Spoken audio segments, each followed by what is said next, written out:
It's been a really unusual fall. Usually by now we have a foot or two of snow, but it's given me a chance to get some projects done, and this motorcycle shed is one of them.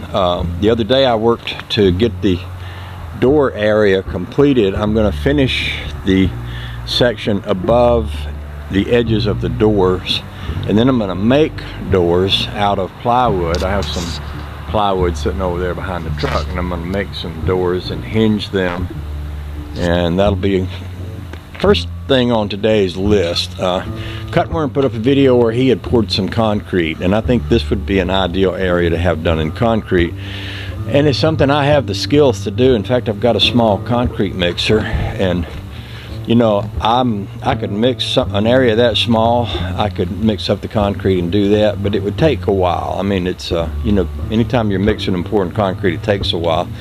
And I did all this work in a weekend just about. So my thinking is this plywood floor will do for a year or two or three. By then I'll be retired. If I want to come out here and pull the plywood up and just you know, pour my concrete right in there, I can do that.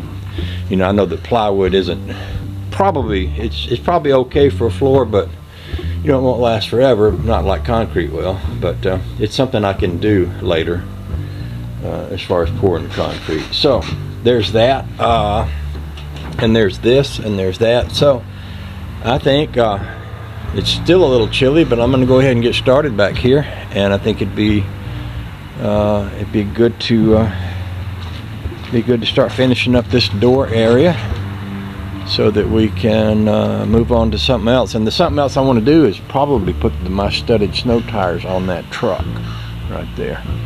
That would be my next thing to do today before the snow flies. I want to talk about this. Several of you were here the other day. I was back here working on the shed, and I noticed the big tractor rolling in over here, and I was talking about, you know, wondering what he's going to do.